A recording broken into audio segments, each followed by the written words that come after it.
यारो और कह तरी सकी बुढ़िया लइका हो खावतिया। अरे का हो गइल बा, भगवान के देनी हवे दे तो लेम ना, एमे का दिक्कत बाटे। हैं करे धरे वाला आदमी ना रहल त एगो माई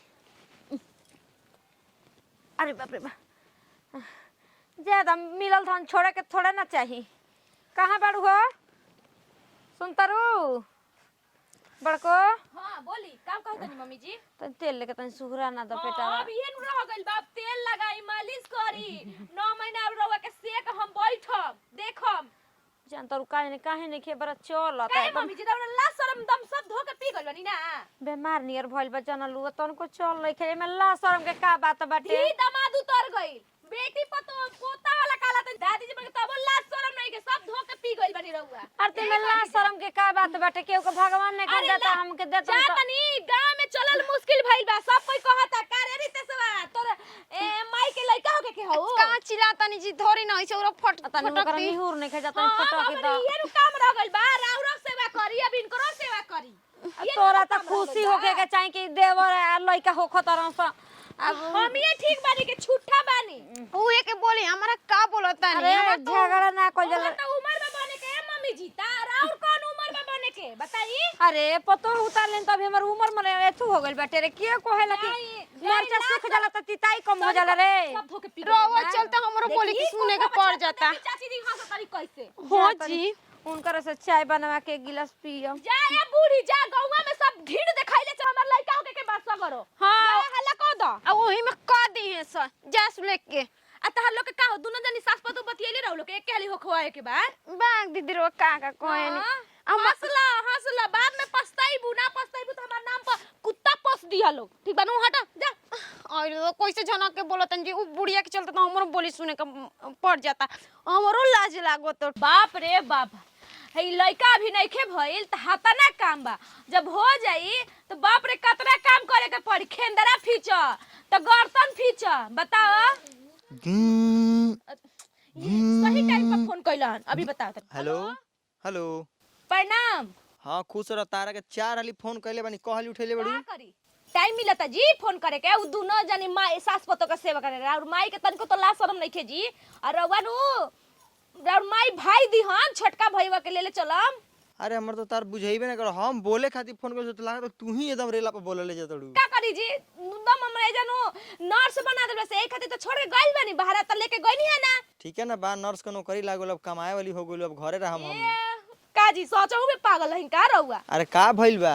राउर माई के आ छोटको के सेवा करे खातिर छोड़ के गइल बानी ना। अरे तब जाना तड़ू कु हाले बा त करही के परी, घर में के बा? अजी बताई सब गांव में हंसत हसन करे कि ओकर माई के लइका होके के बा का हमारे नैयर ले खबर चल गइल बस। अरे तो हंसत तरी सन अच्छा ई बताओ हम का कहीं, जब बाबूजी के बुझाते नहीं खे। बूढ़ा के तब कहल आदमी के दुआर पर सुता तू आ जलन दलान में सुते का दिया ना त खोख आ बूढ़ी के पूछी ले के का कर जात रू हो त कहेली मम्मी जी तेल लगावे जात रोज मलवान करे जाली के का करे जाली भगवाने जनिया।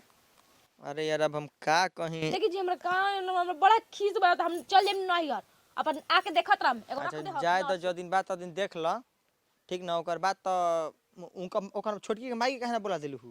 आई ओ दादा उ का कहतिया कि दीदी जी अपना बजिना बजल तो हम कहनी के भाई हम आई रही ओकर कइली हमर माई कइले बिया का तोर माई का कइले बिया हमार माई कइले बिया। तो वही से न कहतनु कह दो ओकर माई के बोला को घर तो बड़ा मुंह चिया तरह टेढ़ बनावत रहलिया। हम का करी हम का बोली जी बोलम त हम के रहुआ बोलती। ठीक है ठीक बाटे जौन होता देख ल, आ कुछ दिन के बाद अपन समझ लेवे के। काची कुछ दिन के बाद हम नहीं ओकर माई कह दे न रहुआ कि नु झुनझुना लेके आईम।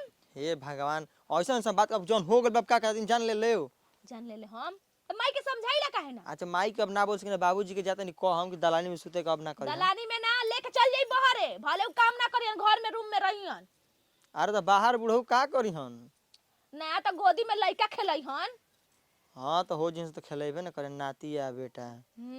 तो रहुआ तो भाई काची बन भाई दिहन के बहिन। चलो ठीक बा रख तनी।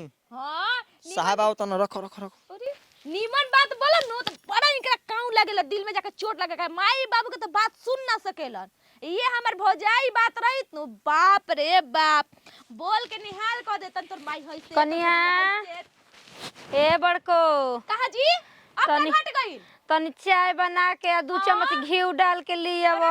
बस चल तो जोहर मिला कर दे देती। अयो दादा, अरे दर्द की मारे मेरे एकदम से बुझाता कि आई भाई, अयो दादा, अरे बाप रे बाप, अरे केने बाड़ू सरे ए कनियावा, आई ए दादा, अरे तोर संभाल के नहीं चले करे, अरे कहने का है पेटा में तो ना दर्द, अरे बाप रे बाप, अयो दादा, अरे अब हम ना बच में कनिया, अरे हमारे के हॉस्पिटल लेके चले दादा,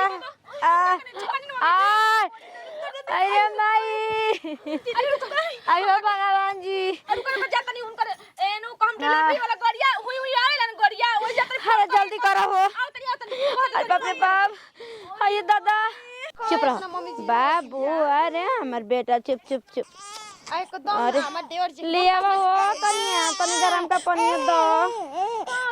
दीदी को अरे हाय देखा अपनी, हाय देखा अपनी पापा में बा एकदम नाक टुस्सा नियर, अरे तो बच्चा तो हमरे पे बोलिए ना। एकदम तोहर नियर मुष्टि नियरी हो। चुप रहो। अल्ला ला ला ला, कहां रहली जी ठग दिया सही। एगो काम बढ़ा देलु लोग टंकी कैले बनी जाहे और बाल बच्चा नहीं ली गरम पानी जेकरा बोला लग के कर माथा में दर्द बैठे तेल लगा दे लगावा लो हो, ई डॉक्टर माना कइले बा ज्यादा बोले के नहीं खैर ओतने बोलवावत रहतन। हाँ तो ना तेज बोलती है। हमार काम करे से हाथ दुखाता गोड़ दुखाता पीठ दुखाता आ ई लोग बोले से नो इनका लगे बीमारी होता। चलो भाई जा धो दो, ये तो लगा ये तनी हो गले बबुआ धो दो। हां दी अब ये नु काम रह गइल बा हगल दो उनकर हगल दो खेंदरा फीचो। आई ए दीदी आ धरा पानी नीचे धरा है गरम बटे ज्यादा। अब मम्मी जी से होत नहीं के तो कर नहीं की सकत हम त अपन अपने करते हमार लड़का के कहले बा जी लो ना तारू ढेर मन यार में पैदा कर ले बा काहे नहीं थी बने लागी नहीं। अरे बाप रे ले जा तनी धो दो, मोल नासी दी सलिए में लगा मत ले। जा तनी धोया जा धो के लेके आ। भगवान दे दिल बा त फेकम ना नु घूरा प का पता रे मत जा दो देवरे के ना धोवा तारू का हो गइल बा। हां कुछ दिन में इहन एथी निमन होया नु जब खड़ा अपना गोड़ पा त कहीं का कइले बारू जैसे कइले रहुआ एथी करिला का जाने काहे एकर लाइटिंग का दवाई लिया के पड़ी। हम मरद रवा के कहे चले का अरे हाथा ना नोखे बोले के का तने बुलवावत काहे बनी। हां हमें जा के बुलवाओ जान काम धो लोग जा। तई के तार लो केनु काम रहे तू लोग लइका खवावा लग हम काम करी ये जा करे के जा बनाई धो बा दो भौजी ना हो बड़ा तना रवा बोला तनी कर नहीं की सकत। हाय तना न तो बोला दे हम ही तेलवा अगर धो कुछ दे होई तनी। न हाथ ना बुलवाओ तनी अगर कुछ होई न त संहार हम करब।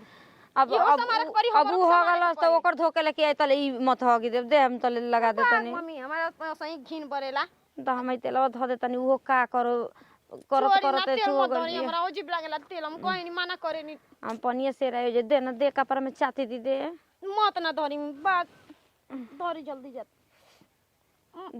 ज्यादा का करबू बेचारी हैरान हो जाती है एकदम सने काम मत लगाई कहते करत। नो तेल मत ज्यादा धरी ले ही होनिया पानी और धर हम तनी पानिया पी ली तो हो गले मुंह तले कह बाहे जने कहे मम्मी इतना भूख लागत हुआ खाली खानो टाइम पे बना के ना दे झनकते पटकत अरे रह। का करू अकेले बिया तरे अब आ देखू ना हेकरा के ले जो तू कर निंगोटी अपनो से तनी बैठ के बना ले। तो हम कहाँ हुआ के देते अरे माई हो माई करते बनी। अरे हमर लड्डू ले आवा धोली हलू तो दो तनी पिया दी।